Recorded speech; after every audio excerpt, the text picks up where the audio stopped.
آج عمران خان کی طرف سے مذاکرات نہ ہونے کی صورت میں، ان کے مطالبات نہ مانے جانے کی صورت میں اتوار کے دن کی ڈیڈ لائن دی ہے، پھر سول نافرمانی بھی ہوگی اور آغاز بتایا جا رہا ہے کہ ترسیلات زر روکنے سے ہوگا۔ آپ سے میں جاننا چاہوں گی کیا حکومت اس کو روکنے کے لیے انگیج کرے گی پی ٹی آئی سے کسی سیریس لیول کے اوپر، یا کرنا چاہیے؟ کیسے دیکھتے ہیں اس کو آپ؟ دیکھیں، بات یہ ہے کہ یہ حکومت کا ایشو نہیں ہے۔ حکومت کا ایشو ہوتا ہے کہ اگر آپ کوئی احتجاج کی کال دیتے ہیں، اپوزیشن کوئی اپنے مطالبات رکھتی ہے، وہ کوئی قانون سازی میں سمجھتے ہیں کہ اس طرح ہمارا بھی ان کو لیا جائے، مگر یہ جو ہے سول نافرمانی کا کال دینا، بدقسمتی یہ ہے کہ اس وقت کی جو اسٹیبلشمنٹ تھی 2014 میں، ان کے کہنے پہ یا ان کی مشاورت سے ہی یہ سارا ہوا تھا سول نافرمانی کا۔ اگر اس وقت اس کو روک لیا جاتا، بے شک وہ کامیاب نہیں ہوئی تھی، مگر ریاست کے خلاف ایک بغاوت تھی، ریاست کے خلاف ایک ایسا قدم تھا کہ اگر وہ کامیاب ہو جاتی تو اس کے بعد بھی کوئی حکومت ٹھہر نہ سکتی، کس طرح وہ وصول کرتی ٹیکس، کس طرح لوگوں کو مطمئن کر پاتی۔ اور آج تو جو مہنگائی کا عالم ہے، جو لوگوں کو بیچارے بے روزگاری ہے، جو انہوں نے 3.5 سال میں برباد کر دی معیشت، آج اگر کوئی بجلی گیس کے بل نہیں دے گا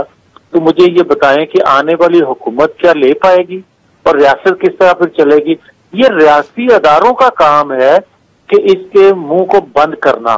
یہ ریاستی اداروں کا کام ہے۔ جو ایک صوبے سے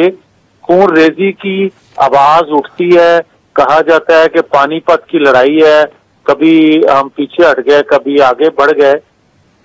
تو یہ کیا مذاق ہے ریاست؟ اور ریاستی اداروں میں بیٹھے وہ لوگ بھی سہولت کاری کا رول ادا کریں جن کو بالکل آئین قانون اجازت نہیں دیتا۔ مگر مجھے یہ بتائیں، 1.5 سال سے تو 9 میں ہی ہوا، 2.5 سال سے یہ تماشا لگا ہوا ہے، 2.5 سال ہونے کو ہیں۔ آج آپ دیکھیں کہ آپ پہ پابندیوں کے اشارے مل رہے ہیں کہ نیوکلیر پاور پاکستان پہ کوئی پابندیاں لگ سکتی ہیں، تو یہ لابنگ فرم وہی ہے جو آج سے بہت پہلے اس طرح کا اندیا دے چکی تھی کہ 8 ریاستیں جو نیوکلیر پاور ہیں، ان میں سے آخری جو نیوکلیر پاور ریاست بنی اس پہ پہلے پابندی لگنی چاہیے، تو وہی لابنگ فرم انہوں نے ہائر کی ہوئی ہے اپنے لیے۔ تو ریاست کہاں کھڑی ہے؟ میاں صاحب، اب جب آپ ریاست کا آپ نے بات کی ہے تو پی ٹی آئی کی بھی یہی خواہش رہی کہ ان کی اسٹیبلشمنٹ سے بات ہو۔ آپ کے اس بیان سے ہم یہ سمجھیں کہ سیاستدان جو پارلیمان میں کل تک بڑے اچھے بیانات دے رہے تھے، خواجہ آصف صاحب بھی اچھی ہوا کا جھونکا قرار دے رہے تھے شیر مروت کے بیان کو، تو اس کے بجائے یہ معاملہ صرف پی ٹی آئی اور اسٹیبلشمنٹ کے درمیان طے ہونا چاہیے، بلکہ طے بھی نہیں ہونا چاہیے، اسٹیبلشمنٹ کو آپ کہتے ہیں ان کا منہ بند کرا دینا چاہیے، آپ کے الفاظ کو کوٹ کرتے ہوئے۔ دیکھیں، اگر جو بات آپ کہہ رہی ہیں میں بالکل کسی حد تک اسی طرح ہی جواب دے رہا ہوں، مگر میرا کہنا یہ ہے کہ پی ٹی آئی میں 2 کمیٹیاں بنی ہوئی ہیں۔ ایک کمیٹی ہے جو مذاکرات کے لیے سیاسی بنیادوں پہ مذاکرات کرنے کے لیے تیار ہے، اس سے ضرور بات کرنی چاہیے۔ ایک کمیٹی ہے جو عسکری ونگ کو لیڈ کر رہی ہے، جو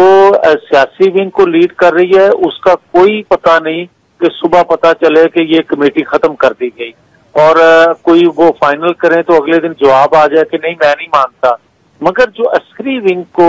لیڈ کر رہی ہے کمیٹی، وہ یقیناً بااختیار ہے، کیونکہ مائنڈ سیٹ وہی ہے لیڈرشپ کا جو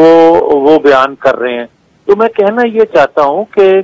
یہ کبھی نہیں ہوتا کہ ریاستیں بلیک میل ہوں، یہ کبھی نہیں ہوتا کہ ریاست کو آپ عسکری ونگ کے ذریعے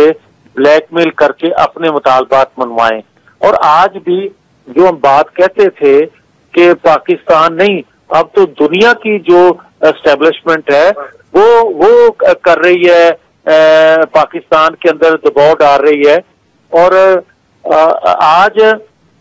وہ چیزیں ثابت بھی ہو رہی ہیں۔ کیا یہ حقیقت نہیں ہے کہ کل تک جو غلام خود کو کہتے تھے کہ ہم کوئی غلام ہیں، آج وہی غلام بن کے ان آقاؤں سے بھیک مانگ رہے ہیں اپنی آزادی کی، آئین قانون سے